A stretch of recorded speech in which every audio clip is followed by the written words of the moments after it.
ක්‍රිස්තුපූර්ව 264 ඉඳලා ක්‍රිස්තුපූර්ව 241 දක්වා වූ පළමුවන පියුනික් යුද්ධයේදී කාර්තේජය වෙනුවෙන් හැමිල්කාර් බාර්කා නම් වූ සෙන්පතියා සිසිලිය දූපතේ ගරිල්ලා සටන් ක්‍රම භාවිතා කොට රෝමයට විශාල හානියක් ගෙන දුන්නා.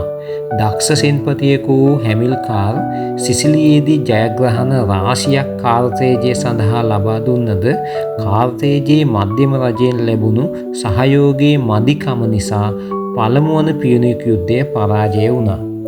නමුත් සටන නැවැත්වීමට හැමිල්කාර් අකමැති වුවත් මධ්‍යම රජයේ දැනුම් දීම මත හැමිල්කාර් සහ කාර්තේජ හමුදාව සිසිලියෙන් ඉවත් වී කාර්තේජයට පැමිණියා. පළමුවන පියුනික් යුද්ධයේ පරාජය වීමත් සමග කාර්තේජය ආර්ථික වශයෙන් බංකොලොත් වෙලායි හිටියේ. ඊට අමතරව අභ්‍යන්තර අර්බුද රාශියකට මුහුණ දීමට කාර්තේජයට සිදු වුණා. කාර්තේජය රෝමයට යුද වන්දි ගෙවීමටත් සිදු වුණා. කාර්තේජයේ පරාජය වීම නිසා මෙම මූල හිඟය නිසා කාර්තේජය වෙනුවෙන් සේවය කළ කුලී හමුදාවට වැටුප් ගෙවීමට පවා මුදල් නොමැති වුණා. කාර්තේජය වෙනුවෙන් සටන් කළ කුලී හමුදාව 20000ක් පමණ හමුදාවක්. ඔවුන් එකතු වී වැටුප් නොලැබීම නිසා කාර්තේජයේ රජයට විරුද්ධව කැරලි ගැසුවා සටන් කළා.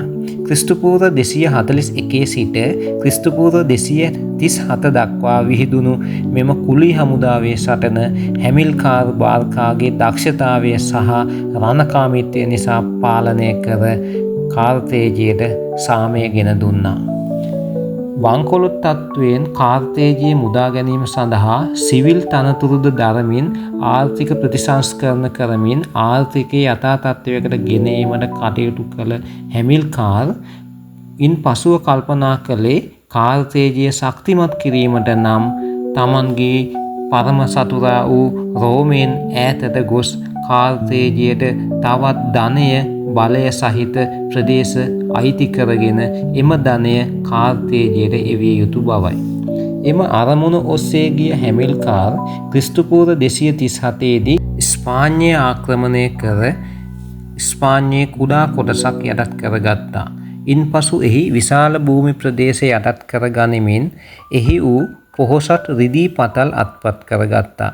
මෙම රිදී පතල් වලින් එන ධනය කාර්තේජයේ යුද ශක්තිය වැඩි කිරීමටත් රෝමයට වන්දි ගෙවීමටත් යොදාගත්තා.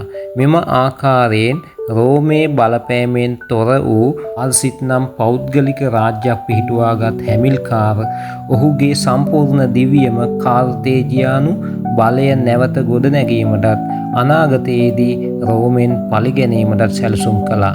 ඒ සඳහා තමාගේ පුතුන් තිදෙනා විශේෂයෙන්ම හැනිබල් කුමාරයා තුළ රෝමය කෙරෙහි දැඩි වෛරයක් ඇති කර හැමිල්කාර් හැනිබල් කුමාරයාට රෝමයේ සදාකාලික සතුරෙක් වනු බවට දිවුරුමක්ද ලබාගත්තා.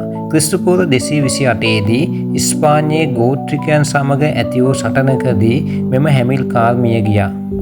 බාර්කා යන්නෙහි තේරුම අකුණු පහර යන්නයි. කුලී හමුදාවට එරෙහිව පැවති යුද්ධයේදී ඔහුගේ යුද හැකියාව නිසා ඔහුට මෙම බාර්කා යන නම එහෙම නැත්නම් අකුණු පහර යන නම ලැබුණා. හැමිල්කාර් බාර්කා මිය යාමෙන් පසු ක්‍රිස්තුපූර්ව 221 දී හැනිබල් කුමාරයා ස්පාඤ්ඤයේ සෙන්පති ලෙස පත්වීම ලබන විට හැනිබල්ගේ වයස අවුරුදු 26යි. ඉන්පසුව රෝමයේ පරම සතුරෙකු වීමට පියා ඉදිරියේ දුන් දිවුරුම සනාථ කිරීම සඳහා තවත් හමුදාව ශක්තිමත් කොට ස්පාඤ්ඤයේ සිටි රෝමයේ මිත්‍ර පාර්ශ්වික හමුදාවලට පහර දෙමින් ඒවා විනාශ කරමින් රෝමය පිහිටි ඉතාලියට පහර දීම සඳහා ගමන් ඇරඹුවා.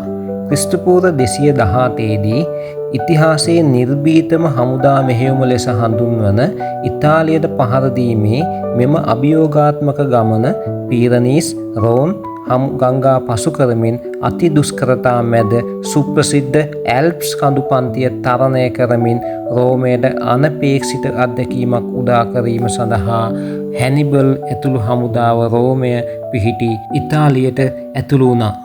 40000ක් පමණ වූ පාබල අශ්වාරෝහක හේවායන්ගෙන් සමන්විත වූ මෙම හැනිබල්ගේ හමුදාව යුද අලින්ගෙන්ද යුක්තයි. සීත ඍතුවේ හිමපතනයෙන්ද කඳුකර ගෝත්‍රිකයන්ගේ ප්‍රහාරවලින්ද මෙම හමුදාවට දරුණු හානි එල්ලවුවත් හැනිබල් ඒ කිසිම දෙයක් ගණනකට ගත්තේ නැහැ. අනපේක්ෂිත මාරාන්තික ප්‍රහාරයක් ඉතාලියට එල්ල කළ හැනිබල් ට්‍රේබියා සටන, ට්‍රසමීන් විල් අසල සටන, කැනේ සටන යන සටන්වලදී රෝමයට අන්ත පරාජයන් ගෙන දුන්නා. රෝම ඉතිහාසයේ රෝමයේ දරුණුතම පරාජයක් වන මෙම සටන්වලදී විශේෂයෙන්ම කැනේ සටනේදී හැනිබල් විසින් ද්විත්ව වටලෑම යන යුද උපක්‍රමය භාවිතා කරමින් එක් දිනක් ඇතුළත රෝම හමුදාව 50,000ක් පමණ එක් දිනකදී ඝාතනය කරනු ලැබුවා. ඉන් පසුව ඉතාලියේ විවිධ ස්ථානවල සටන් කරමින් හැනිබල් වසර 15ක් පමණ ඉතාලියේ තමන්ගේ බලය පැතිරුවා. නමුත් හැනිබල් බාර්කා නැමැති මෙම දක්ෂ සෙන්පතියාට කාර්තේජියානු මධ්‍යම රජයෙන් නිසි සහයෝගයක් නොලැබීම නිසා රෝම නගරය යටත් කර ගැනීමට නොහැකි වුණා. මෙම රෝම නගරය යටත් කර ගැනීමට නොහැකි වීමේ අතපසුවීම නොවුනා නම් රෝමයේ ඉතිහාසය මීට වඩා බොහෝ වෙනස් වීමට ඉඩ තිබුණා. ඉතිහාසයේ පුරාම අභිමානවත් යුද ශක්තියක් සහිත රටක් වූ රෝමයට හැනිබල්ව පරාජය කිරීමට නොහැකි වුණා. ඊට අමතරව හැනිබල් ඉතාලිය තුළ වසර 15ක් යුද කරමින් රැඳී සිටීම නිසා රෝමයට අවශ්‍ය වුණා මෙම යුද්ධය ඉතාලියෙන් අප්‍රිකාවට ගෙන යාමට. ඒ අනුව හැනිබල්ට ඉතාලියේ ඉන්නට ඉඩදී රෝමය අප්‍රිකාවේ කාර්තේජය ආක්‍රමණය කළා. එවිට කාර්තේජයේ මධ්‍යම රජය මෙම යුද්ධයට මුහුණ දීමට නොහැකි වීම නිසා ඔහුගේ අතිදක්ෂ සෙන්පතියා වූ හැනිබල්ව අප්‍රිකාවට කැඳවුවා. අප්‍රිකාවේ කාර්තේජය නැමැති රාජ්‍යයට කැඳවුවා. සිපියෝ අප්‍රිකානස් නම් වූ දක්ෂ සෙන්පතියා යටතේ යුද කළ රෝම හමුදාව කාර්තේජයට එරෙහිව ඉතා දක්ෂ ලෙස සටන් කළා. සාමා නම් ස්ථානයේදී සිදු වූ අවසාන මේ සාමා සටනේදී හැනිබල්ට පරාජය අත්කර දෙමින් කාර්තේජ රාජ්‍යය රෝමයට පරාජය වුණා. ක්‍රිස්තුපූර්ව 218 දී ඉතාලිය ආක්‍රමණය කරමින් ආරම්භ වූ මෙන්න මේ දෙවන පියුනික් යුද්ධය ක්‍රිස්තුපූර්ව 201 දී කාර්තේජයට පරාජය අත්කරමින් අවසාන වුණා. මහා දක්ෂ සෙන්පති වූ කාර්තේජයේ හැනිබල් බාර්කා සෙන්පතියා මෙම සාමා සටනේදී පරාජය වුණා.